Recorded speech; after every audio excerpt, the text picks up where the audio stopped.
என்ற தெய்வ பிள்ளைகளே, இன்றும் இயேசுவால் ராஜ்யம் பெற்று வருகிற தீர்க்க தரிசன சத்தத்தை நிகழ்ச்சியை காண வந்த தெய்வ பிள்ளைகள் ஒருவரையும் இயேசு கிறிஸ்துவின் நிதான நாமத்தினாலும் ஈஸ்வால் உழைத்தின் சார்பாகவும் உங்கள் ஒவ்வொருவரையும் வாழ்த்துகிறேன், வரவேற்கிறேன். தெய்வ பிள்ளைகளை கருதிய நாட்களில் தீர்க்க தரிசன வார்த்தையும் சத்தியமும் வேத வசனம் மூலமாக நான் உங்களோடு பகிர்ந்து கொண்ட வேத வசனங்கள் வார்த்தைகள், யார் பெரியவன், பெரியவன் யார், பெரியவன்கிற தலைப்பில் இந்த உலகத்தில் எல்லாவற்றத்திலும் எல்லா கட்டத்திலும் எல்லா சூழ்நிலையும் எல்லா குடும்பத்திலும் ஒரு மனுஷர்கள் போராடுகிற விதம், நீ பெரியவனா நான் பெரியவனா, வீடாக இருந்தாலும் சரி, ஒரு இடமா இருந்தாலும் சரி, எந்த இடத்துல போனாலும் நீயா நானா என்கிற பெரியவனா சிறியவனாங்கிற போராட்டம் தான் இந்த இடத்திலே இந்த உலகத்திலே அவன் நடந்து கொண்டிருக்கிறது. எந்த பார்த்தா நாங்கள் தான் பெரியவர்கள், நாங்கள் தான் சிறந்தவர்கள் என்று சொல்லி ஒவ்வொரு மனுஷன் போராடி கொண்டிருக்கிறார்.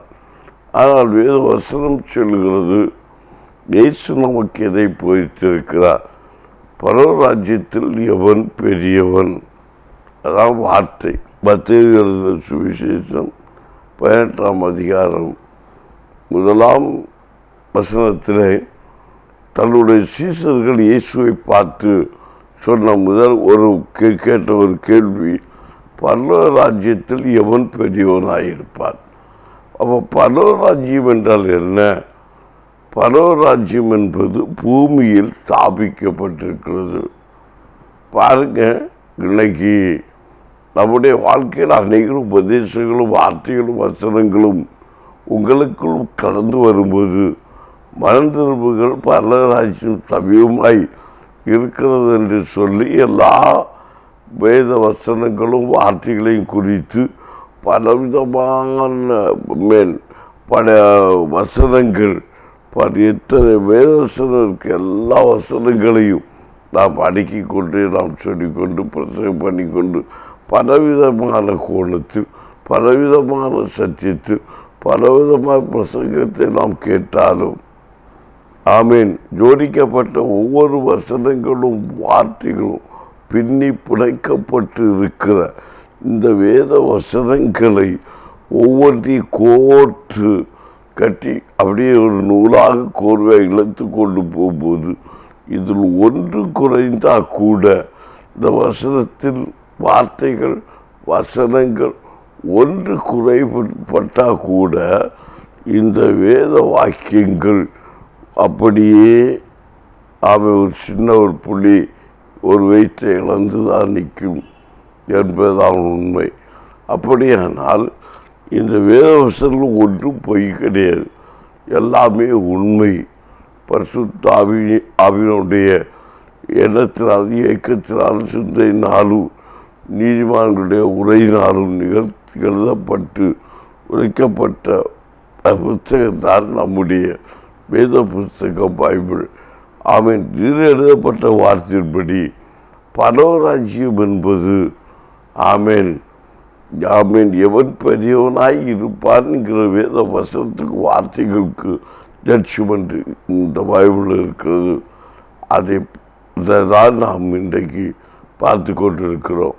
அதில் இயேசு கிறிஸ்து இந்த வாழ்க்கையில் உலகத்தில் வந்து இரட்சகராக வந்து நமக்கு எல்லாவற்றையும் வழியையும் வார்த்தைகளையும் வசனத்தையும் அற்புதத்தையும் அடையாளத்தில் அவருடைய நாமத்தில் இயேசுங்கிற பேர் எல்லா ரட்சிப்பையும் உலகத்தில் வைத்து இன்றைக்கு நம்மோடு வாழ்ந்து கொண்டிருக்கிற ஒரு தெய்வம் உண்டென்றால் அது இயேசுதான். மறக்க முடியாது. அவருடைய புத்தகத்தை கொண்டது தான் இந்த பைபிள். எல்லாவற்றையும் அவருடைய நடத்தைகள் அவருடைய நடக்கைகள் இதனை வந்து விடுகிறது. அதை உறுதிப்படுத்தி இருக்கிறார் அவர். வார்த்தையிலும் வசனப்பிலும் செய்கையிலும் கிரியலும் நடத்தையிலும் எல்லாவற்றிலும் அவர்தான் இயேசு, இந்த உலகத்தின் இரட்சகர். அப்போ அவருடைய வழியை பின்பற்றுகிற நீங்களும் நானும் கிறிஸ்துக்குள் வாழ்கிற ஜனமாயிருக்கிறோம்.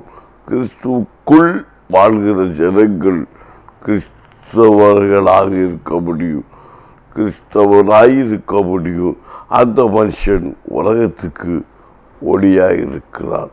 ஒரு இடத்துக்கல்ல, ஒரு தேசத்துக்கல்ல, ஒரு ஜனத்துக்கல்ல, ஒரு கூட்டத்துக்கல்ல, ஒரு சபைக்கல்ல, ஒரு சங்கத்துக்கல்ல, ஒரு தாராள தேசத்துக்கல்ல, உலகத்துக்கே வெளிச்சம் என்று இந்த வேதம் தெளிவுபடுத்தியிருக்கிறது. நீங்கள் உலகத்திற்கு வெளிச்சமாயிருக்கிறீர்கள், நீங்கள் உலகத்துக்கு உப்பாயிருக்கிறீர்கள்.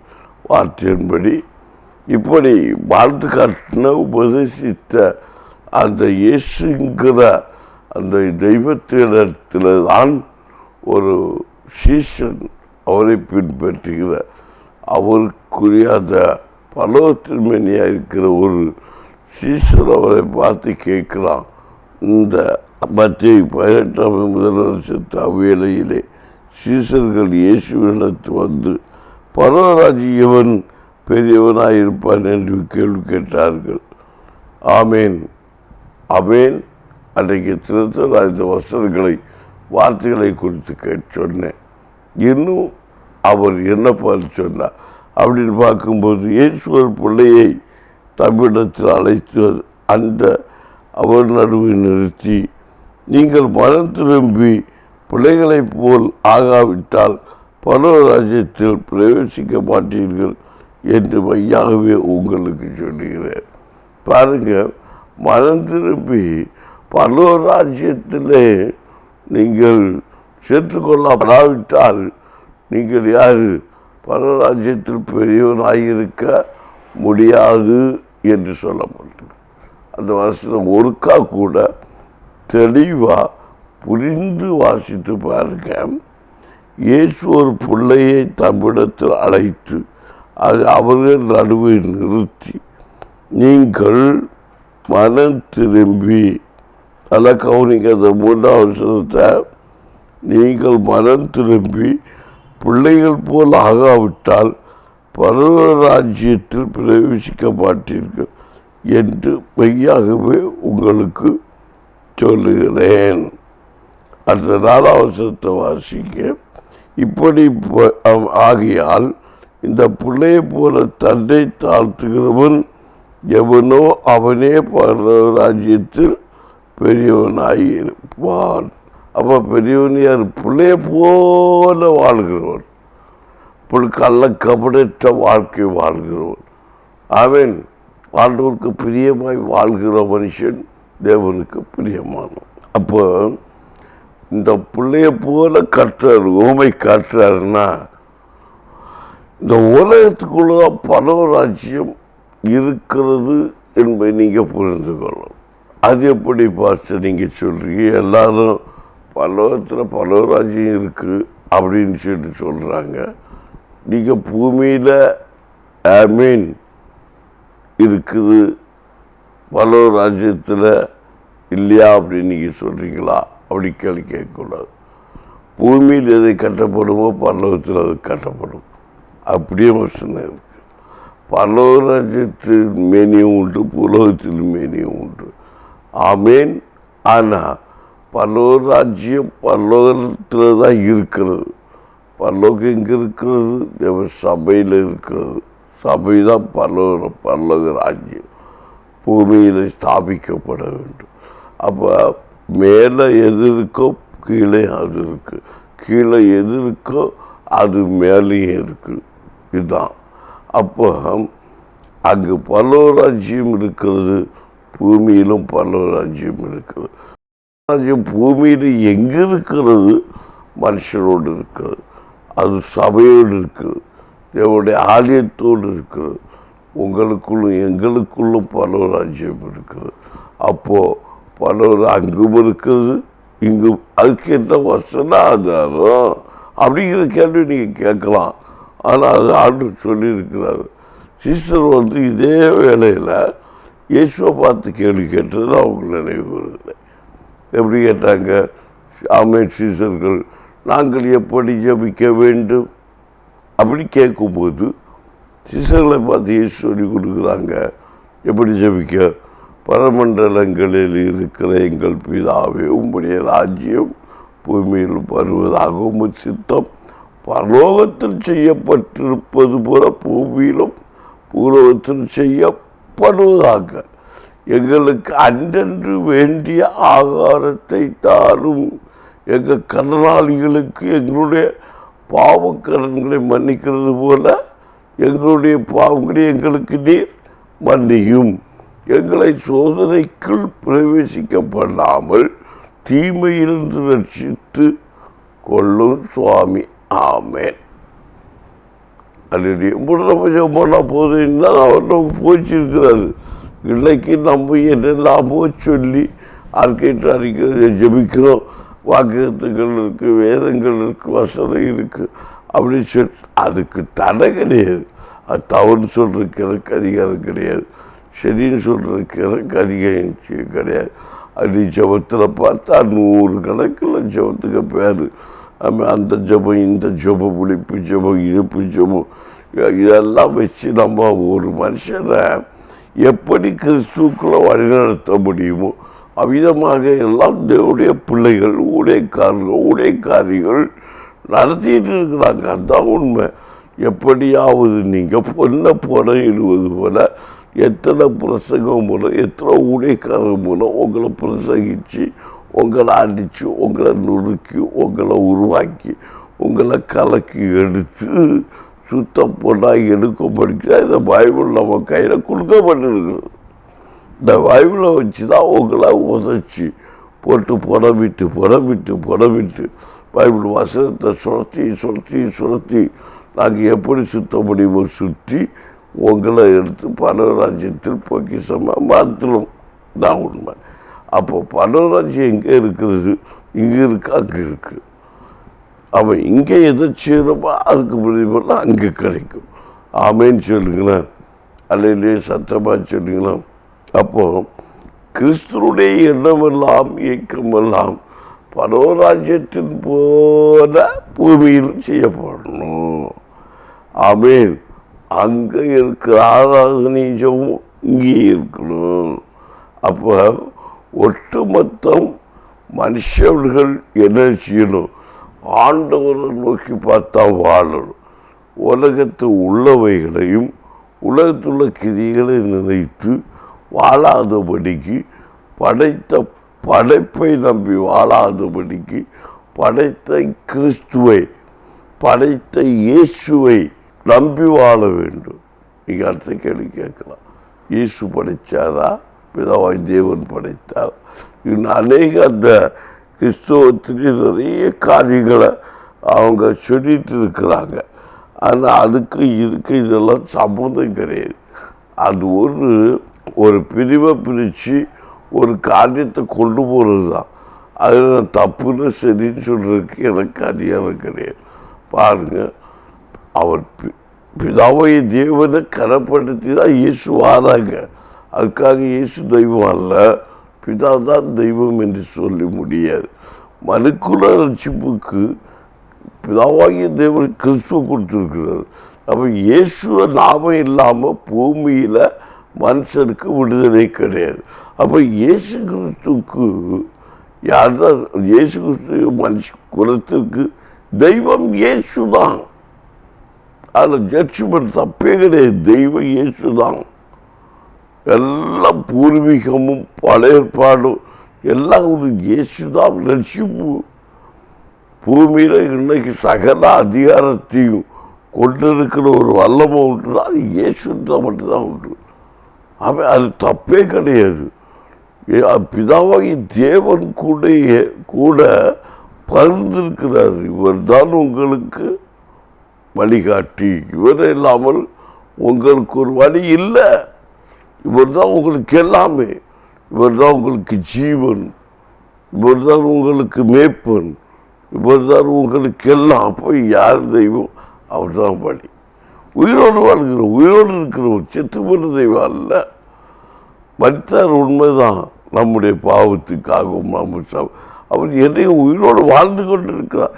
எப்படி வாழ்ந்து? வசனத்தினாலும் வார்த்தையினாலும் கிருபையினாலும் சத்தியத்தினாலும் உயிரோடு இயேசு உண்மையில் வாழ்கிறார். நினைக்கிற இடத்துல அன்பு கூர்ந்து வாழ்கிறார். இயேசுவை பார்த்ததுன்னு கேட்டால் நான் கண்டிப்பாக சொல்கிறேன், தினமும் நான் இயேசுவை பார்க்குறேன். என்னை நடத்துதை வைத்து நான் இயேசுவை பார்க்குறேன். முகமாய் நான் பார்க்கிறேன். இயேசு என்னோடு இருக்கிறார். இயேசு என்னோடு இருக்கிறார். சில குறைகள் குற்றங்கள் செய்யும்போது சுபா இது எனக்கு பிடிக்காதுன்னு அவர் சொல்கிறத நான் கேட்கிறேன். ஆமேன், நீ செய்த தப்பு அப்படி என்று பேசுகிறார் என்னோடு. ஏன்னா ஆவியோடு உண்மையோடு தொழுகிறோடு கர்த்தர் பேசுகிறார். அதான் ஜனங்கள் சொல்கிறாங்க, ஆவியார் பேசுகிறார், ஆவியானவர் பேசுகிறார். ஆவியார் எங்கே இருக்கிறார்? நம்ம ஆவிக்குள்ளே இருக்கிறார். நம்ம ஆவி எப்படி? பரிசுத்த ஆவி. பரிசுத்த ஆவியார் அவர் தான் இயேசு கிறிஸ்து. ஆவியாக இருக்கிறார். அவர் மாம்சத்திலும் தோன்றுவார், ஆவியிலும் தோன்றுவார். ஆமேன். கிரியிலும் அவர் காட்டியிருக்கிறார். வெளிப்பாடு புத்தகத்திலெல்லாம் போகும்போது அவர் மருத்துவ உயிரோடு எழும்பி மனுஷனுக்கு மீன் சுட்டு கொடுத்துருக்கிறாரு. ஆமேன். யாருக்கு? பார்த்தால் அவங்க தரிசனாக இருக்கா. தோமா ஓட்டையில் கை போட்டு பார்த்துருக்கிறான். ஆமேன். அல்லேலூயா. விசுவாசம் இல்லாமல் அப்போ வேத வசனம் என்ன சொல்கிறது? ஒரு சிறு பிள்ளைய போல ஒரு மனுஷன் தாழ்த்தி பூமியில் பரலோகத்தை ஸ்தாபிக்கணும். இவ்வளவு நேரம் நான் ஒரு 20 நிமிஷம் நான் உங்களுக்கு பேசியிருக்கிறேன். இந்த வசனத்தை வச்சு பேசியிருக்கேன்னா நீங்கள் ஒரு சிறு பிள்ளை போல மாறி பரலோகத்தை பெரியவனாக இருக்கணும். அப்படின்னா இந்த உலகத்தில் ஒரு மனுஷன் சிறு பிள்ளை போல வாழ்ந்தால் இந்த உலகத்தை சகல நன்மையை சின்ன பிள்ளைக்கு தான் கிடைக்கும். இந்த சின்ன பிள்ளைக்கு தான் கிடைக்கும். அந்த சின்ன பிள்ளை கஷ்டப்பட வேண்டிய தேவையே கிடையாது. உங்கள் வீட்டில் ஒரு பிள்ளை பிறந்திருக்குன்னா இந்த பிள்ளைக்கு நீங்கள் ஒன்றுமே கொடுக்க வேண்டிய நீங்கள் அந்த பிள்ளை எந்த வேலையும் செய்ய வேண்டியதில்லை. யார் கொடுப்பா? உண்மையை தகப்பன் கொடுப்பார். அப்போ ஒரு சின்ன பிள்ளைக்கு உலகத்துடைய தகப்பன் நீங்கள் எல்லா காரியத்தையும் நிறைவேற்றி நடத்துவது போல பரலோகத்தின் தகப்பன் இயேசு கிறிஸ்து நமக்கு எல்லாவற்றையும் கொடுக்க மாட்டாரோ? அதான் வசனம். அதான் பொல்லாத மனுஷன் தகப்பன் பெத்த பிள்ளைக்கு நல்ல ஈவை அருளும் போது நம்மளை உருவாக்கி இந்த பூமிக்கு அனுப்புனை கற்று இந்த பூமியில் உள்ள சகல நன்மைகளையும் சகல ஆசீர்வாதமும் நமக்கு கொடுக்காமல் இருப்பாரோ?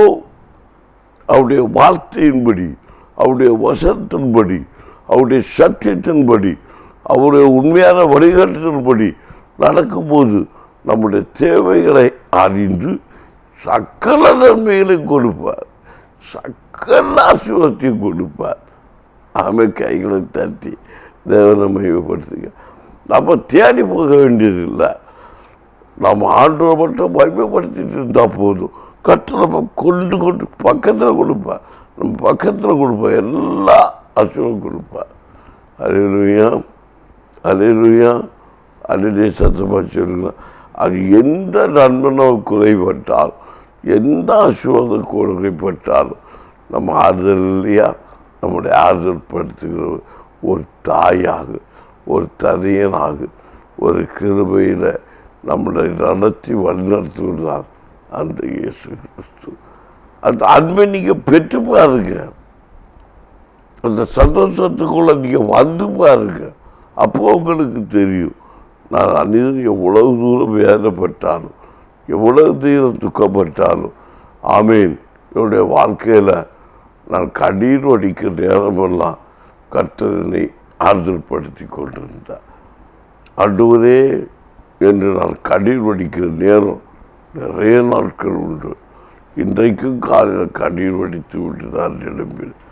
ஆண்டவர் ஒரு பெரிய தோட்டத்தை எனக்கு காண்பித்தார். மகனே பார், இந்த தோட்டம் நீ உருவாக்கிற தோட்டம் என்று. பார்த்தா அந்த தோட்டத்தில் எல்லா ஜீவராசிகளும் எல்லா ஜீவராசிகளும், எல்லா பறவையினங்களும், எல்லா கனிவர்க்கங்களும், எல்லா பூவர்க்கங்களும், என்ன காரியமோ எல்லா மனுஷங்களும் எல்லாம் வந்து போய் இருக்கிறாங்க. வந்து போய் இருக்கிறது மட்டுமல்ல, எல்லாமே வர்றாங்க, எல்லாருமே பார்த்துக்கிட்டு போகிறாங்க. ஆனால் அதுக்குள்ள பாம்பு இருக்கு. ஆமேன். அதை நான் பார்த்த பாம்புக்கு வாயில பிடிச்சி தூக்கி காட்டு. சின்ன பாம்பு இருக்கு, பெருச பாம்பு இருக்கு, எல்லாமே இருக்கு. அதான் பிசாசாங்க இருக்கான். எங்க அந்த தோட்டத்துக்குள்ள இருக்கு. அவனும் ஜீவிதான. நம்ம கருதால ஒரு சகோதரர்கிட்ட பாஸ்டர் அந்த பன்றி கூட்டத்தில் பிசாசு போச்சுன்னாரு. பன்றியும் ஒரு மிருகச்சி வந்தானே, அதுவும் ஒரு ஜீவிதானே அப்படி கேள்வி கேட்குறேன்னா, கண்டிப்பாக அதுவும் ஏதோ தோட்டத்தான் இருக்கு. அதுவும் பரவராஜ்யத்துக்குள்ளதான் அதுவும் இருக்கு. உண்மைதான் இருக்க பரவராஜ்யத்தை அந்த பன்றிக்குள்ள போற அது ஆண்டோட தேடாத அனுபவத்துக்குள்ள தான் கட்ட உபய மூலம் காட்டுகிறார். அப்போ பறவை என்னும் ஆண்டவருடைய கிரியையா? கண்டிப்பாக கிரியை தான். ஆமேன். பரவராஜ்யம். ஆமேன்.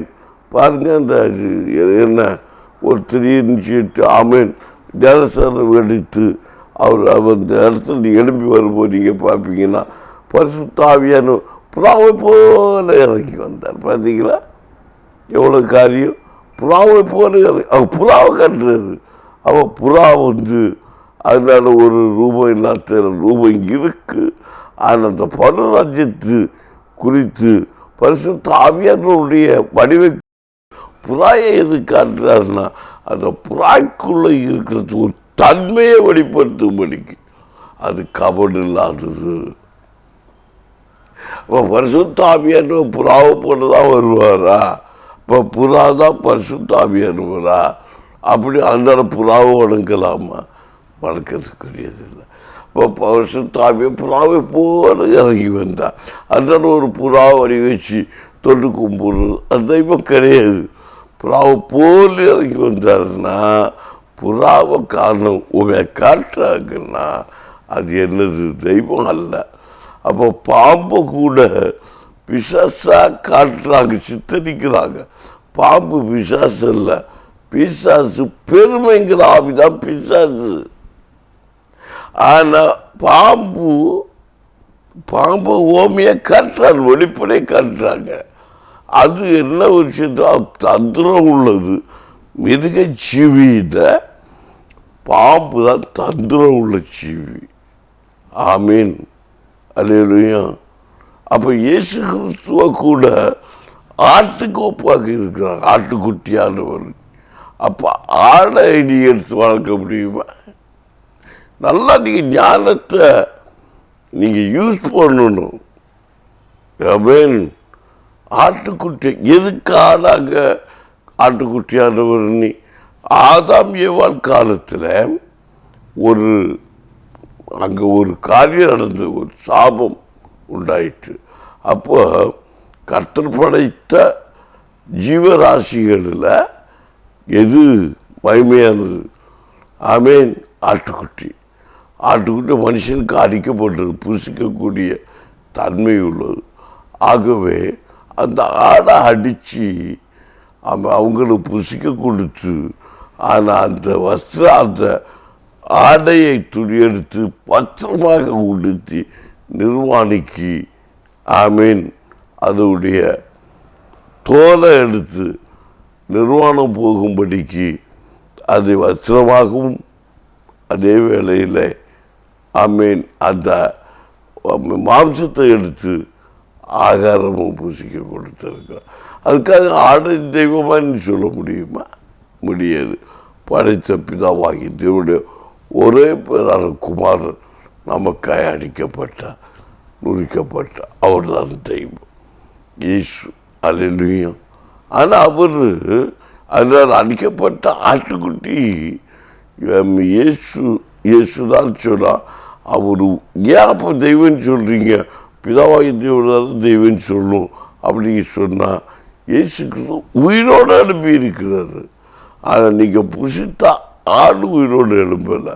அதனால தான் ஆடு தெய்வமாக முடியாது, இயேசு தான் தெய்வமாக முடியும். ஆமென். இப்படி சத்தியங்களும் வேதங்களும் கேள்விகள் கேட்பது பலவிதமாக கேள்வி கேட்கலாம், கேள்வி கரைகளை தொடுக்கலாம். கேள்வி உங்கள் சந்தேகத்துக்கு இல்லை அந்த வசனம் அப்படி சொல்லு, இந்த வசனம் இப்படி சொல்லு, இந்த வசனம் இப்படி சொல்லு பார்ப்பதை விட ஒரு நிறைவான பரிசுத்தாவின் அபிஷேகம் ஒரு மனுஷனுக்குள் வந்து விட்டால் யார் நீங்கள் சொல்கிறது தவறுன்னு சொல்கிறதுக்கு அதிகாரமே யாருக்கும் கிடையாது. போதிக்கிற எல்லாரும் ஒரு வசனத்தை வச்சு தான் போதிக்கிறாங்க. கண்டிக்கிறவங்க எல்லாருமே ஒரு வசனத்தை வச்சு தான் கண்டிக்கிறாங்க. அதனால் அந்த புத்தகத்தை குறை சொல்லாதீங்க, இந்த புத்தகத்தை குறை சொல்லாதீங்க, இந்த ஊழியக்காரனை குறை சொல்லாதீங்க, அந்த ஊழியக்காரனை குறை சொல்லாதீங்க. அப்போ இந்த மருத்துவமனை குறை சொல்லாதீங்க, அந்த மருத்துவமனை குறை சொல்ல. எதில் எப்படிப்பட்ட இன்ஸ்ட்ருமெண்ட் இருக்கிறதோ அதுக்கு ஒரு ட்ரீட்மெண்ட் நடக்குங்கிறத நீங்கள் புரிந்து கொள்ளுங்க. ஒவ்வொரு இடத்துல ஒவ்வொரு வரங்கள், ஒவ்வொரு கிருமைகள், ஒவ்வொரு அதிகம், ஒவ்வொரு ஊழியக்காருக்கும் வித்தியாசமாக கொடுக்கப்படுது. இதில் வாரத்தில் பெரிய நட்சத்திரம் அநேகம் இருக்குது. அந்த நட்சத்திரத்தில் எல்லாம் குறிப்பாக நமக்கு தெரியுது கிடையாது. ஏதோ ஒரு சில, அந்த ஒரு சில நானும் நீயும் வாழணும். அதுதான் கர்த்தருக்கு பிரியம். ஒளி கொடுக்குறதா இருக்கணும். அப்போ யார் பெரியவன்? இந்த வார்த்தை வசத்து நடக்கிறவெல்லாம் பூமியில் ஒளி கொடுக்கிறவன். அவன் தான் ஒரு மனுஷன் சிறு பிள்ளை போல இருக்கணும். நான் அநேக இந்த சாட்சிகளை குறித்து உங்களுக்கு நான் சொல்ல முடியும், சொல்லிக் கொடுப்பேன். நாளைய தினத்தில் இதே வேத வசனத்தோட நீங்கள் தான் இந்த பூமியில் பெரியவராக இருக்க போறீங்க. அப்போ எப்போதும் சந்தோஷமாக இருக்கணும், சமாதானம் பண்ணுறவராக இருக்கணும், ஒவ்வொருத்தருக்கும் உதவி செய்யலாம் இருக்கணும். அப்படின்னு தான் ஒரு சிறு பிள்ளை ஆண்டவர் காட்டி இருக்கிறாரு. பரராஜ்ய பெரியவர் இந்த பூமியில் ஒரு தலைவனாக இருந்தால் கூட அவன் விதமாக தான் இருக்கணும். சிறு பிள்ளை போல் அவங்களுக்கு மனசு இருக்கும். உண்மை. நம்ம நாட்டு பிரதமராக இருக்கலாம், நம்ம அதிகாரியாக இருக்கலாம், நமக்கு இப்போ நம்ம தேசத்தை முதல்வராக இருக்கலாம். அவங்க எல்லாம் எப்போ நம்ம மக்களுக்கு நல்லது செய்யணும், நல்லது செய்யணும், நல்லது செய்யணுங்கிற எண்ணம் தான் அவங்கள்ட்ட இருக்கும். இல்லை நீங்கள் பார்த்து பாருங்கள், எங்கள் தகப்பனாரெல்லாம் ஒரு சின்ன தலைவர், கொஞ்சம் எடுத்து ஒரு 10 பேருக்காவது தலைமை வைத்தவர். ஒரு ஊழியக்காரன் என்ன பாருங்கள், நான் ஒரு 10 பேருக்கு தலைமைத்துவத்தோடு ஊழியக்காரன் இருக்கிறேன். என் தகப்பனார் அப்படி அரசியலுங்கிற உடுத்து அவர் எப்போ பார்த்தாலும் ஒரு மனுஷங்க ஓடி வந்து ஒரு உதவி குளிச்சுட்டா உடனே போயிடுவாங்க, கேள்வி கேட்க மாட்டாங்க. இதையும் நான் பார்ப்பேன். அதே போல் நான் ஒரு ஊழியக்காரன் இருக்கிறேன் பாருங்களேன். உண்மையை சொல்கிற மக்களே, இது பொய் கிடையாது, நிச்சயம் சொல்கிறேன். எப்போ ஒரு விசுவாசி ஜபத்துக்கு கூப்பிட்டாலும் நான் போவேன். என் சரீரத்தை சுகத்தையும் பலத்தையும் ஆரோக்கியம் கொடுத்த மாட்டேன்னு சொல்ல மாட்டேன். என் போன் எப்போது சுவிட்ச் ஆஃப் ஆகாது.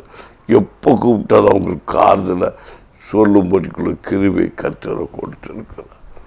எந்த செகண்டில் இருந்தாலும் எனக்குன்னு நான் வாழலை, இயேசுவுக்குன்னு நேரங்களுக்கு மத்தியில் ஊழியம் செய்து கொண்டிருக்கிறேன். எனக்கு இருக்கிற தெய்வ பிள்ளைகளை இதைத்தான் ஒரு சிறு பிள்ளையை போல என் கருதால ஒரு உடைக்கதைக்கு சமைக்கிறார்.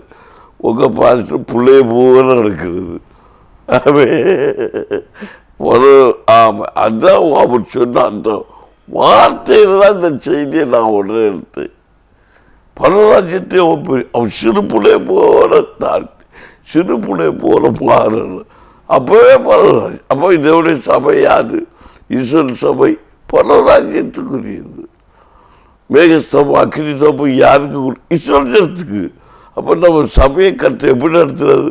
மேகஸ்தம்பத்தினாலும் அக்கினி ஸ்தம்பத்தினாலும். அப்போ இங்கே தவப்பராக இருக்கிறது யார்? ஆமென்.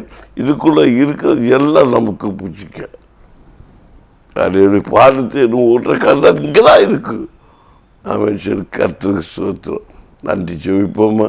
ஜெபிப்போம். நாளை தினத்தை தொடர்ந்த நிகழ்ச்சி கேளுங்க. நீங்கள் வெட்கப்பட்டு போக மாட்டீங்க. கர்த்தர் நாமப்படட்டும். ஆமென். ஜெபிப்போம். நன்றி பல தகப்பனே, உம்முடைய நாமம் மகிமைப்படட்டும். அரியனுக்கு வேதத்திலும் வேத சத்தியங்கள், ரகசியங்கள், மறைப்புகளை வெளிப்படுத்தி கொடுக்கக்கூடிய கிருபை நீங்கள் கொடுத்துட்டு இருக்கிறீங்க. அதை நினைத்து நான் கண்டிப்பாக சந்தோஷப்படுகிறேன். இது இந்த வேத வசனம், இந்த வார்த்தை, இந்த தலைப்பின் மூலம் இவர்களுக்கு தீர்க்கமாய் போய் சேரத்தக்கதாக இதயத்தில் உம்முடைய தெளிவுள்ள வார்த்தை வசனத்தை இவர்கள் பெற்றுக்கொள்ளக்கூடிய பக்குவத்தை கொடுப்பீராக. இவருக்கு தடையாக இருக்கிற தடைகள் இயேசுவின் நாமத்தில் மாறி போகும்படிக்கு அப்படி இறக்கம் செய்ய வேணுமா ஜெபிக்கிறேன். இயேசுவின் ரத்தம் கொண்டு பிள்ளைகளை முத்திர போட்டு வேலியடைத்து இந்த வசனங்களை வார்த்தைகளை கேட்கிற ஒவ்வொரு பிள்ளைகளும் ஆசீர்வதிக்கப்பட்ட பிள்ளைகளாக, ஆசீர்வதிக்கப்பட்ட சந்ததிகளாக இருக்க கர்த்தர் கிரியை செய்யும். என் நன்மை நடக்கவில்லை, போராடி கொண்டு இருக்கிறாங்க. வியாதி தீரவில்லை, போராடி வியாதி எங்கள் பிள்ளைகளுக்கு இல்லை. போராட்டம் உங்களுக்கு இல்லை மக்களே, வியாதியே உங்களுக்கு இல்லை. இயேசுவ நாமத்தில் நான் உங்களுக்கு சொல்லுகிறேன், வியாதி கிடையாது. இயேசுவ நாமத்தில் இந்த சரத்தில் வியாதியே கிடையாது. போ, உனக்கு தரித்திரமே கிடையாது. போ, தரித்திரம் போ, வியாதி போ. உன் எல்லைக்குள்ள பிசாசு கிரியை செய்ய முடியாது. பிசாசுக்கு அந்த பெருமையை இயேசுவை நாம் வெளியே போ. Right now Jesus. அந்த வியாதிங்கிற பிசாசு வெளியே போ. கடமை கிடையாது. கர்த்தருடைய மகிமை, கர்த்தருடைய வேத வசன வார்த்தை தரித்திரம் நீ அக்கா மாவுச்சு. கர்த்தர் கிருபையுடையதை சூழ்ந்து வரட்டும். கர்த்தர் நாமே ஆசீர்வதியும் பலப்படுத்தும். நல்ல பிதாவே, ஆமென், ஆமென். என்னுடைய பிள்ளைகளின் நாளைய தினத்திலும் இதே வருஷத்தோடு இணைந்திருங்க. கர்த்தர் தொடர்ந்து உங்களுக்கு புதிய வசனங்கள், புதிய சத்தியம் மூலம் கர்த்தர் கிரியை செய்வதாக. ஆமென்.